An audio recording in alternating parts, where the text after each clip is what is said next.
Assalamu alaikum, my dear lovely viewers. You are highly welcome to Easy English Learning YouTube channel. Dear viewers, আজকে আমরা important right form of verb নিয়ে আলোচনা করব। আজকের episode number 5। যারা এখনো episode 1, 2, 3, 4 দেখেননি, অবশ্যই আমার চ্যানেল থেকে এই এপিসোডগুলি দেখে নেবেন। এগুলি school, college, admission, spoken English, IELTS, BCS এবং সকল জবের জন্য উপযোগী, কারণ আমরা জানি ভার্ব সবকিছুতেই কাজে লাগে। Okay, dear viewers, let's begin our class for today. Rule number 41: as soon as, when, since, as দ্বারা দুটি ক্লজ যুক্ত হলে দুটি ক্লজ ই and এর মতো একই টেন্সে হবে। Dear viewers, যখন দেখব আমরা as soon as, when, since, as দ্বারা দুটি ক্লজ যুক্ত হয়েছে, তাহলে প্রথম ক্লজটি যে টেন্সে থাকবে পরবর্তী ক্লজটিও সেম টেন্সে বসাতে হবে। এক্সাম্পল দেখুন,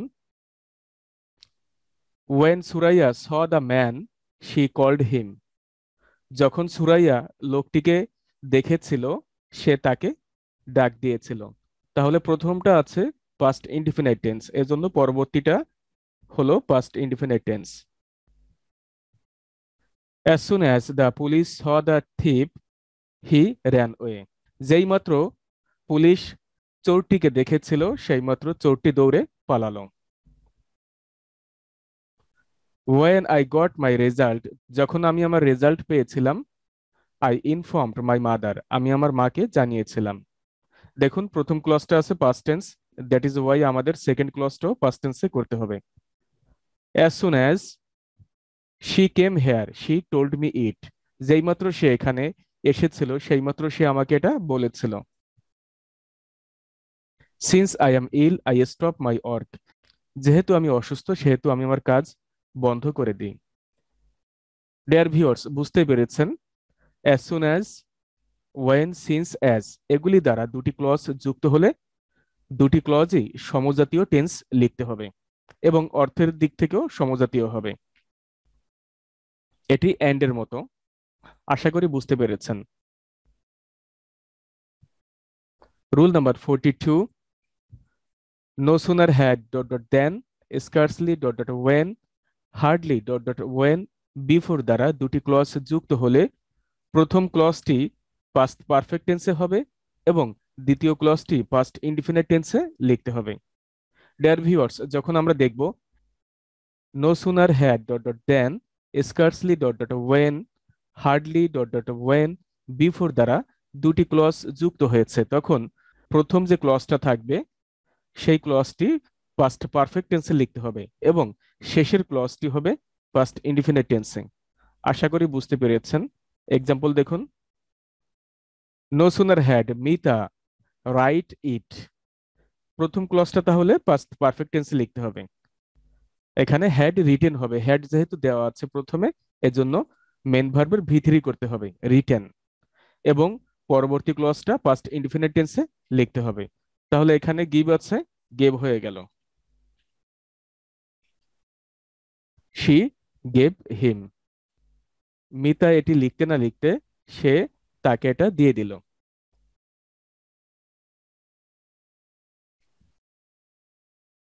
Bithi had called Rocky before she came here. দেখুন প্রথম ক্লজটা হয়েছে পাস্ট পারফেক্টে এবং শেষের ক্লজটা হয়েছে পাস্ট ইনডিফিনিট টেন্সে, কাম ছিল কেম হয়ে গিয়েছে। Hardly had I called my mother when the bell ring আছে, র্যাং হয়েছে, প্রথমটা পাস্ট পারফেক্ট টেন্স এবং শেষেরটা past indefinite tense. Scarcely had she finished eating when she got a stomach ache. No sooner had she come here from London than she met me. Say London থেকে এখানে আসতে না আসতে সে আমার সঙ্গে সাক্ষাৎ করেছিল। দেখুন প্রথম ক্লজটা আছে পাস্ট পারফেক্ট টেন্সে এবং পরবর্তী ক্লজটা হয়েছে পাস্ট ইনডিফিনিট টেন্সে। So dear viewers, no sooner had ... then, scarcely ... when, hardly ... when, before দ্বারা দুটি ক্লজ যখন যুক্ত করবেন তখন প্রথম ক্লজটা হবে পাস্ট পারফেক্টে এবং শেষের ক্লজটা হবে পাস্ট ইনডিফিনিট টেন্সে। আশা করি বুঝতে পেরেছেন। এখানে দেওয়া আছে, রুলটা ভালো করে দেখে নিন। রুল নাম্বার 43, যদি কোনো বাক্যের মধ্যে certain, surely, sure, perhaps, I think, I doubt, I hope, I wonder, probably এগুলি থাকলে মেন সেন্টেন্সটি ফিউচার ইনডিফিনিট টেন্সে করতে হবে। ডিয়ার ভিউয়ার্স, এই ওয়ার্ডগুলির পরে বা এগুলির পরে যখন অন্য কোনো ক্লজ আমরা লিখব বা অন্য কোনো সেন্টেন্স আমরা লিখব, তখন অবশ্যই ওই ক্লজটি অথবা ওই সেন্টেন্সটি ফিউচার ইনডিফিনিট টেন্সে লিখতে হবে।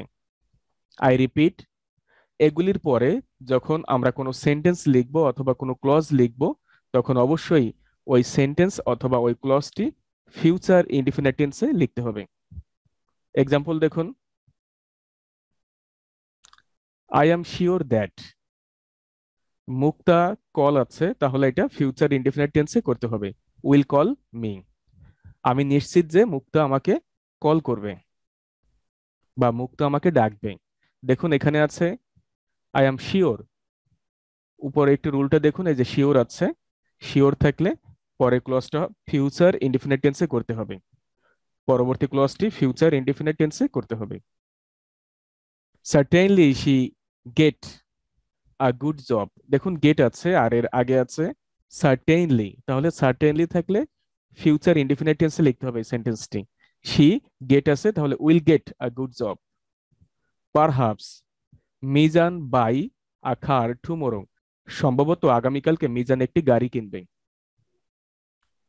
সম্ভবত আগামীকালকে মিজান একটি গাড়ি কিনবে, এই যে পারহাপস আছে, এ কারণে পরবর্তী যে সেন্টেন্সটা আমরা লিখলাম সেই সেন্টেন্সটি ফিউচার ইনডিফিনিট টেন্সে হয়ে গিয়েছে। She is sure that she get money tomorrow, say sure যে, সে নিশ্চিত যে আগামীকালকে সে টাকা পাবে। দেখুন এখানে আছে শিওর, তাহলে পরবর্তী ক্লজটি ফিউচার ইনডিফিনিট টেন্সে লিখতে হবে। গেট আছে, তাহলে will get. Probably they do the work here tomorrow, সম্ভবত আগামীকালকে তারা এখানে কাজ করবে। দেখুন এখানে ডু আছে, তাহলে উইল ডু, আর যেহেতু সেন্টেন্সটি নেগেটিভ এ কারণে নট বসে গেল। যদি নেগেটিভ থাকে, নট যুক্ত থাকে, তখন সমস্যা নেই, মডাল অক্সিলারি ভার্বের পরে অথবা উইলের পরেই নটটা বসিয়ে দেবেন। তাহলে probably they will not do the work here tomorrow, সম্ভবত আগামীকালকে তারা এখানে কাজটি করবে না। So dear viewers, you have to memorize, you have to keep them in the core of your heart, হৃদয়ের অন্তঃস্থলে আপনাদেরকে এগুলি গেঁথে রাখতে হবে, যে কি কি ওয়ার্ড থাকলে পরবর্তীতে আমাদেরকে ফিউচার ইনডিফিনিট টেন্সে লিখতে হবে। Certain, surely, sure, perhaps, I think, I doubt, I hope, I wonder, probably এগুলি একটু মুখস্থ করতে হবে। রুল নাম্বার 44, সেন্টেন্সের মধ্যে নো বা নিউ ভার্ব থাকলে পরের ভার্বটি টু প্লাস ভার্ব অন লিখতে হবে। ডিয়ার ভিউয়ার্স, যখন দেখব যে নো অথবা নিউ এর পরে কোনো ভার্ব আছে, তখন তার আগে একটি টু বসাতে হবে। এক্সাম্পল দেখুন, আই নো হাউ, দেখুন নো এর পরে আছে সুইম, তাহলে কি হবে টু সুইম, কারণ আমরা জানি নোর পরে কোনো ভার্ব আসলে সেই ভার্বের আগে একটা টু যুক্ত করতে হয়। আমি জানি কিভাবে সাঁতার কাটতে হয়। They know how speak English nicely, তারা জানে কিভাবে সুন্দর করে ইংলিশে কথা বলতে হয়। দেখুন এখানে শুধু স্পিক আছে, যখন আমরা অ্যান্সারটি লিখবো তখন টু স্পিক লিখতে হবে। শি নোজ হাউ ডান্স, তাহলে কি হবে how to dance, she knows how to dance, সে জানে কিভাবে নাচতে হয়। Miraj knows how show the good manners, দেখুন শো আছে, তাহলে আমাদেরকে লিখতে হবে টু শো, মিরাজ জানে কিভাবে ভালো আচরণ দেখাতে হয়। সাথী নিউ হাউ কন্ট্রোল, তাহলে কি হবে to control, Sathi knew how to control the situation then, Sathi knew how to control the situation then. Sathi জানতো কিভাবে এই পরিস্থিতি নিয়ন্ত্রণ করতে হয়। সাথী জানতো তখন কিভাবে এই পরিস্থিতি নিয়ন্ত্রণ করতে হয় বা কন্ট্রোল করতে হয়। আশা করি বুঝতে পেরেছেন ডিয়ার ভিউয়ার্স। যখন দেখব যে নো অথবা নিউ আছে, তারপরে যদি কোনো ভার্ব আসে, তখন সেই ভার্বের আগে একটি টু বসাতে হবে এবং টু দেওয়ার কারণে ওই ভার্বটিকে বেস ফর্মে লিখতে হবে। বেস ফর্ম তো সবাই জানেন, যার সঙ্গে এস ইএস আইএনজি ডিইডি কোনো কিছুই যোগ হবে না, জাস্ট ফ্রেশ অবস্থায় থাকবে, নিষ্পাপ অবস্থায় থাকবে। ডিয়ার ভিউয়ার্স, যারা এখনো এপিসোড 1, 2, 3, 4 দেখেননি, অবশ্যই দেখে নেবেন, কারণ ভার্বটি one of the most important topics in English grammar. সবচেয়ে যে গুরুত্বপূর্ণ টপিকগুলি আছে তার মধ্যে ভার্ব অন্যতম। Rule number 45, appear, die, happen, belong, occur, comprise, cause এ ভার্বগুলি থাকলে সেন্টেন্সটি অ্যাক্টিভ সেন্টেন্সে করতে হবে। ডিয়ার ভিউয়ার্স, মনে রাখবেন এই ওয়ার্ডগুলি যদি কোনো সেন্টেন্সের মধ্যে আপনি বসাতে চান, তাহলে অবশ্যই এই সেন্টেন্সগুলি অ্যাক্টিভ সেন্টেন্সে লিখতে হবে। কোনটা অ্যাক্টিভ কোনটা প্যাসিভ এটির ভিডিও দেওয়া আছে আমার চ্যানেলে, অবশ্যই দেখে নেবেন, কারণ অ্যাক্টিভ এবং প্যাসিভ ভয়েস পরীক্ষায় কম বেশি এসে থাকে। দেখুন, এই ওয়ার্ডগুলি যদি আমরা কোনো সেন্টেন্সের মধ্যে দেখি, তাহলে অবশ্যই আমরা মনে করব ওই সেন্টেন্সটি অ্যাক্টিভ সেন্টেন্সে, অ্যাক্টিভ ভয়েসে আছে। I repeat, appear, die, happen, belong, occur, comprise, cause এ ভার্বগুলি সেন্টেন্সের মধ্যে থাকলে সেন্টেন্সটি অবশ্যই অ্যাক্টিভ সেন্টেন্সে করতে হবে। আর যখন আপনি এই ওয়ার্ডগুলি দিয়ে বা এই ভার্বগুলি দিয়ে প্যাসিভ করতে যাবেন, তখন আপনার সেন্টেন্স কিন্তু ভুল হবে। এজন্য আপনি যখন এই ওয়ার্ডগুলি ইউজ করবেন, তখন অবশ্যই আপনাকে অ্যাক্টিভ ভয়েসে লিখতে হবে। এক্সাম্পল দেখুন, the mother Teresa die in 1997। দেখুন এখানে আছে ডাই, ওয়াজ ডাইড লেখা যাবে না, শুধু ডাইড ইন 1997, কারণ কেউ কারোর দ্বারা মৃত্যুবরণ করতে পারে না, নিজেকেই মৃত্যুবরণ করতে হয়। এ কারণে এই ওয়ার্ডগুলি কখনো প্যাসিভ হয় না। The accident happened yesterday. দেখুন হ্যাপেন আছে ব্র্যাকেটের মধ্যে, আর যেহেতু এটা পাস্ট টেন্স, এজন্য আমাদেরকে হ্যাপেন্ড লিখতে হবে, পাস্ট ইনডিফিনিট টেন্স, কারণ আমরা জানি ইয়েস্টারডে অথবা লাস্ট অ্যাগো, ওয়ান্স আপন এ টাইম এগুলি সেন্টেন্সের মধ্যে থাকলে সেন্টেন্সটি অবশ্যই পাস্ট ইনডিফিনিট টেন্সে লিখতে হয়।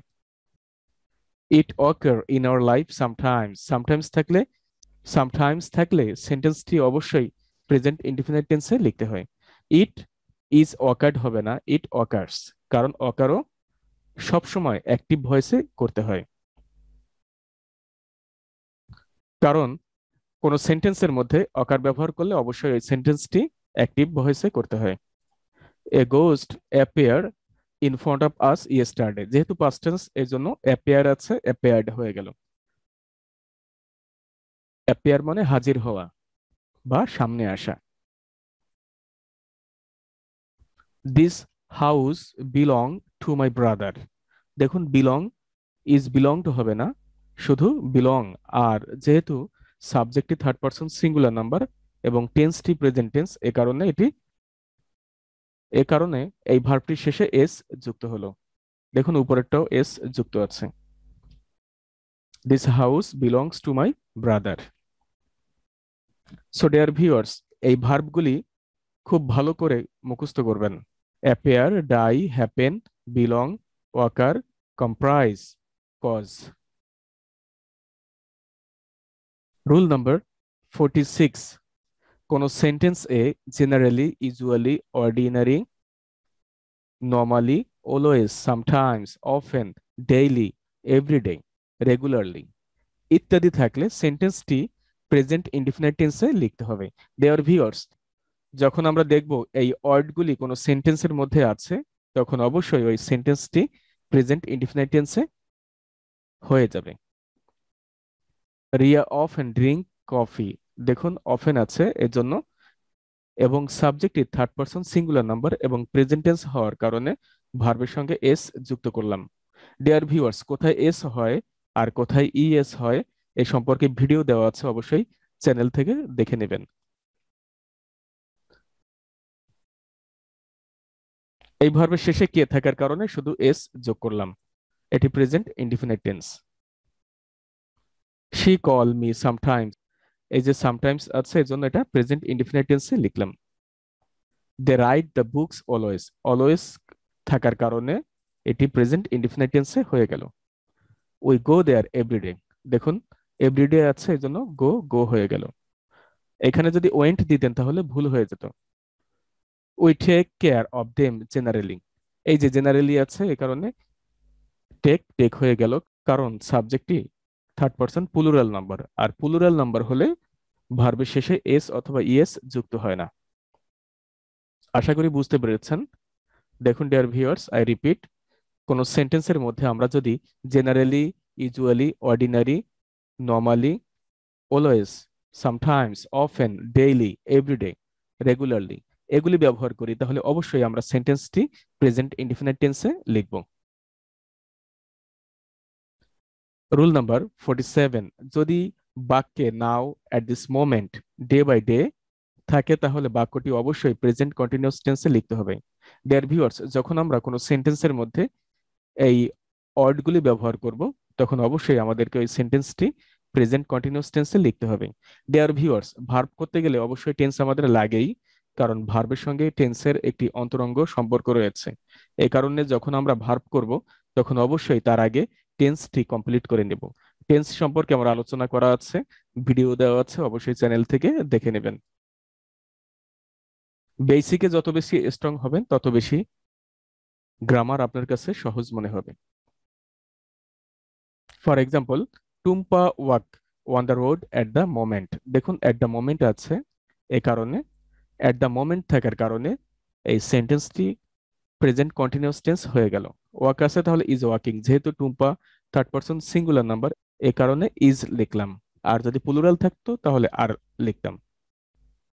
Is walking, Tumpa is walking on the road at the moment.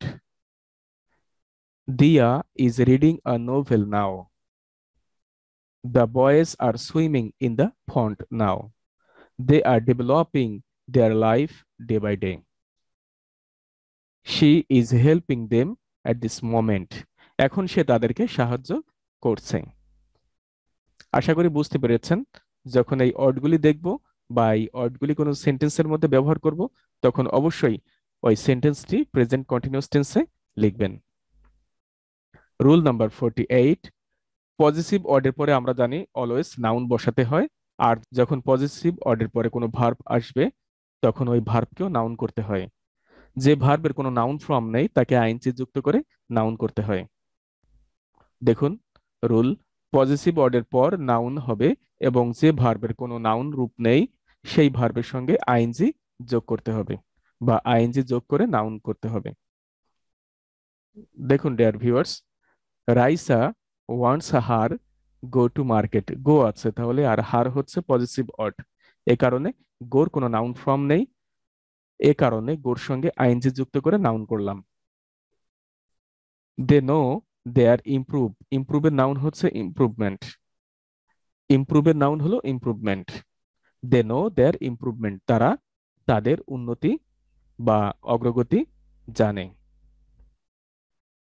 It's function is really awesome, এটার কাজ সত্যি চমৎকার। We love our enjoyment. Dear viewers, positive ওয়ার্ডগুলি কি কি এগুলি যদি না জানেন তাহলে ভিডিও দেওয়া আছে, অবশ্যই দেখে নেবেন চ্যানেল থেকে।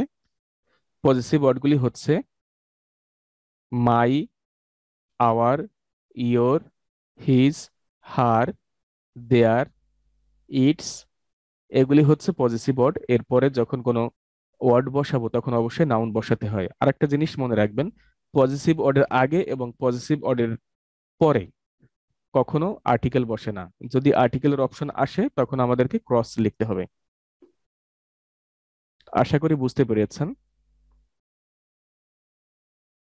রুল নাম্বার 49, সেন্টেন্সটির সাবজেক্টটি যদি ব্যক্তিবাচক হয় তাহলে প্রায় সেন্টেন্সটি অ্যাক্টিভে হবে। ডিয়ার ভিউয়ার্স, প্রায় সময়ই যদি সেন্টেন্সটির সাবজেক্টই ব্যক্তিবাচক হয়ে থাকে তাহলে অবশ্যই আমাদেরকে বা সাধারণত আমাদেরকে ওই সেন্টেন্সটি অ্যাক্টিভে লিখতে হয়। দেখুন, হি একটি ব্যক্তিবাচক সাবজেক্ট, রাইট তাহলে এটি অ্যাক্টিভে করতে হবে, he writes a letter. They do আছে দেয়ার হোমওয়ার্ক নাও, এই নাও থাকার কারণে এটি প্রেজেন্ট কন্টিনিউয়াস টেন্সে লিখলাম, আর দে যেহেতু ব্যক্তিবাচক সাবজেক্ট এই কারণে এটা অ্যাক্টিভে হয়ে গেল। Ripa sing a national song so nicely in school at the moment.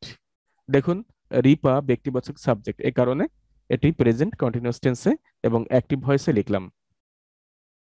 They play football yesterday, যেহেতু এটা পাস্ট টেন্স আর অ্যাক্টিভ ভয়েসে করতে হবে কারণ এখানে ব্যক্তিবাচক সাবজেক্ট রয়েছে।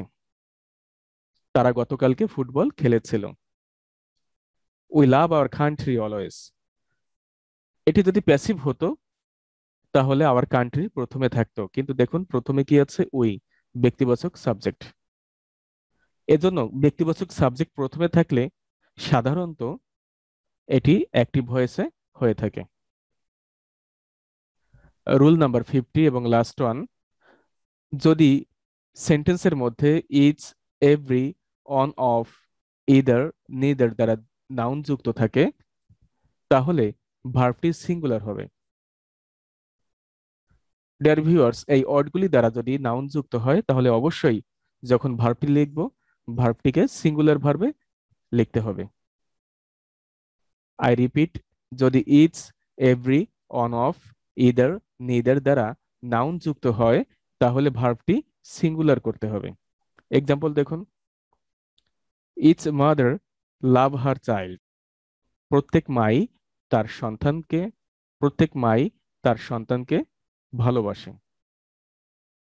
এই যে ইচ মাদার, ইচের সঙ্গে মাদার বা নাউন যুক্ত আছে, এ কারণে ভার্বটি সিঙ্গুলার হয়ে গেল। Each boy is playing cricket nicely in the field now, তাহলে কি হলো, each boy is playing cricket nicely in the field now. দেখুন, এই ইচের সঙ্গে বয় অথবা নাউন যুক্ত আছে, এ কারণে ভার্বটি সিঙ্গুলার হয়ে গেল। Each man is my friend, one of the guards has the key. দেখুন, এই যে অন অফ দা এরপরে নাউনটি সিঙ্গুলার হয়েছে, ইচ ম্যান ইচের সঙ্গে নাউন যুক্ত আছে এজন্য ভার্বটি সিঙ্গুলার হয়েছে। এগুলি মনে রাখতে হবে যে কোন কোন ওয়ার্ডের পরে কি হয়, এগুলি প্র্যাকটিসের ব্যাপার, আপনাকে প্র্যাকটিস করতে হবে। যত বেশি প্র্যাকটিস করবেন তত বেশি এই বিষয়গুলি আপনার কাছে ইজি মনে হবে। The more you practice the easier it will be, যত বেশি প্র্যাকটিস করবেন তত এগুলি আপনার কাছে সহজ হবে। ডিয়ার ভিউয়ার্স, আপনাদের জন্য 2 মার্কসের একটি এক্সাম আছে। এই মিনি এক্সামে অবশ্যই সবাই পার্টিসিপেশন করবেন, কারণ যত বেশি এক্সামে পার্টিসিপেশন করবেন তত বিষয়টা আপনার কাছে ইজি মনে হবে। Question number 1, they like my swim নাকি swimming in the river. Question number 2, its beautiful girl is নাকি আর ওয়েটিং নাও। অবশ্যই কমেন্ট বক্সে এই অ্যান্সারগুলি লিখে দেবেন। ডিয়ার ভিউয়ার্স, আজকে যারা নতুন এবং যারা এখনো আমার চ্যানেলটি সাবস্ক্রাইব করেননি অবশ্যই চ্যানেলটি সাবস্ক্রাইব করে রাখবেন এবং একটি লাইক দিবেন এবং অবশ্যই বেল বাটনটি প্রেস করে দিবেন যাতে করে নতুন ভিডিও আসার সঙ্গে সঙ্গে আপনি এর নোটিফিকেশন পেয়ে যান এবং আপনার প্রিয় কারোর সঙ্গে ভিডিওটি শেয়ার করতে পারেন যাতে করে তারাও বেনিফিটেড হয়। Dear viewers, here is the end of our English class for today. সবাই ভালো থাকবেন, সুস্থ থাকবেন এবং প্রতিদিন একটি হলেও অন্যের জন্য ভালো কাজ করবেন। আসসালামু আলাইকুম।